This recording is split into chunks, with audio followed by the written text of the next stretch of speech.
Hello, and welcome back to Intuitive Insights. I am your host, Carolyn Rose of Carolyn Rose Psychic Medium and Wild Wind Wellness Center.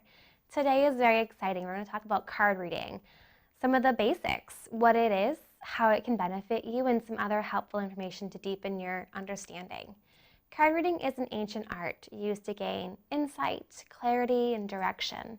Let's start by identifying the difference between the two major different kinds of decks. There are tarot cards and there are oracle cards. So both decks contain a variety of cards, which are usually beautiful and full of symbolic artwork, and sometimes including words or numbers as well, with the purpose of sparking your own intuition. So a tarot card deck must fall into very specific guidelines to be considered a tarot card deck. There are 78 cards, which are divided into two groups, the major arcana and the minor arcana. In a traditional tarot deck, the major arcana is made up of 22 cards. It starts with the Fool, and that's the number 0, which symbolizes the beginning of the journey, and it ends with the World as the number 21, symbolizing the completion of the journey. The minor arcana is made up of 56 cards and divided into 4 separate suits. Each suit contains an ace, a set of numbered cards, and then 2 through 10, as well as the court cards, comprised of the page, jack, queen, and king. So they're similar in that way to a regular playing deck. In fact, cartomancy is the art of divination with a regular card playing deck. So typically in tarot, the 4 suits are made up of wands or staves, pentacles, coins or discs, swords, and cups. Some newer styles of tarot decks have taken artistic and creative liberties with naming the suits, changing the court card names, or varying the traditional cards of the major arcana. So for example, we have this deck, which is the Earthchild Tarot card deck. And for the Ace of Swords, they have artwork like this. They have the Ace of Hearts instead of cards. They have the Ace of Crystals instead of pentacles. And they have the Ace of Wands. So then they have, for the major arcana, instead of the Fool, they have Little Red Riding Cap to symbolize that beginning of the journey, that newness. And for the ending card of the World, they have the Earthchild, symbolizing full circle, completion, rebirth. For the Page and the Knight and the Queen and the King, they have the Child. So this is the Wand. So they're the Child of Wands, symbolizing the newness of the Page, the youthfulness. They have the Seeker of Wands, which would represent the Knight. Seeker and Knight both have to do with the movement and action. They have the Guide of Wands, which would represent the Queen, that kind of watching over energy, maternal, kind of taking care of, nurturing. And you have the Guardian of Wands, that protective, strong, king-like energy. So while the theme of the tarot cards can vary, for example, with fairy tales and angels and animals and so on, these themes can subtly affect some of the deck's artwork and details. The basic outline and meanings of the cards, however, stays the same.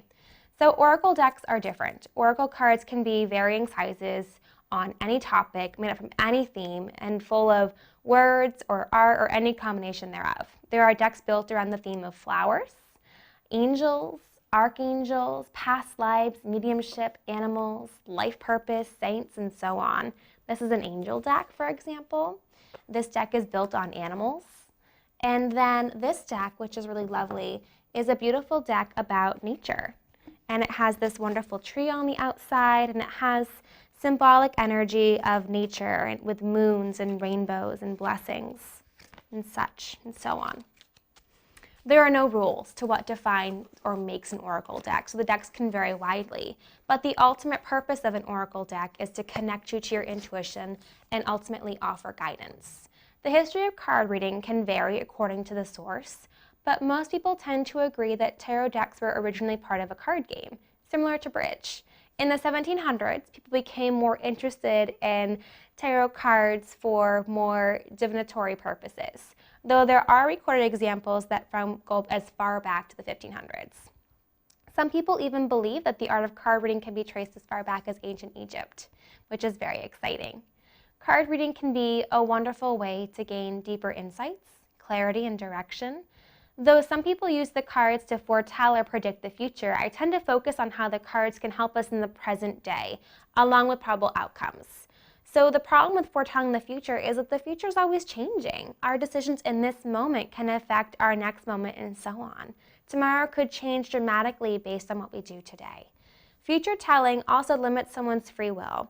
By describing the future in strong, unchanging terms, you potentially lock someone into feeling like there's no other outcome, and they can fall into a cycle of self-fulfilling prophecies. We always have a choice, and we always have free will.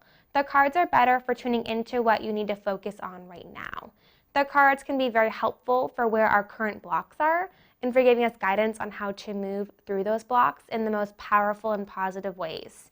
The cards are wonderful for offering us wisdom on how to best align with our purpose and unlock our potential. The cards can also clue us into what's out of balance, so that we can bring our attention to what we need to do to heal and get back on track. The cards can be an amazing tool for deepening our journey of self-reflection, soul work, and intuitive development. So how do the cards work? Cards work on energy, just like energy healing and mediumship. Everything's energy, and everything works on energy. Your energy changes based on what your thoughts, actions, questions, and based on that which you are focusing on. When you formulate a question in your mind, your energy kind of ripples in response. So as you shuffle the cards and select one, or someone shuffles the cards and selects one on your behalf by tuning into your energy, you will be drawn, or they will be drawn on your behalf, to the exact right cards for you based on your energetic resonance. You can select a card at random, or you can shuffle them and arrange them into a spread to gain further details and information based on the position of the card. So for example, a card in the present position means something different than a card in the past position. The best way to select a deck for personal development is to see what you're drawn to. You can look online, or you can go to a store which has metaphysical offerings. I invite you to check out the artwork on the deck or the box, hold it in your hands, and see what you're drawn to. Once you select a deck, you can take it back home, cleanse it with sage or another energy cleansing tool. I also like to say a little prayer over the new deck, asking my guides, angels, and helpers to assist me with cleansing and clearing the deck of all the residual energies and to dedicate the deck to the light. I ask that it only bring through the truest and highest wisdom, and that it only be used for the best and highest good of all. So once you cleanse your deck and perhaps offer it a prayer or dedication, you can start the process of getting to know it. Every deck's different, and having a good connection with the deck can dramatically improve your readings.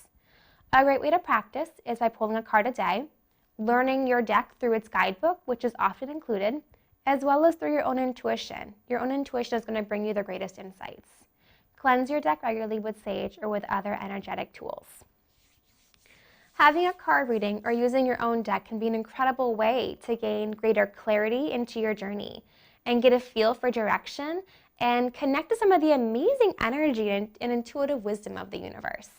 Remember that cards are a tool and not the final answer. You will have free will and personal choice. I hope that offers you some insight and deeper understanding into the world of cards and card reading. For more information about me or about card readings, you can visit carolynrosepsychicmedium.com on the web or Carolyn Rose Psychic Medium on Facebook. You can also learn more at wildwomanwellness.center or through Wild Woman Wellness Center on Facebook. We're located in Chichester on Route 4, just a few minutes outside of downtown Concord. So that's all we have for today on Intuitive Insights. Thank you so much for joining us, and I wish you an amazing and blessed day.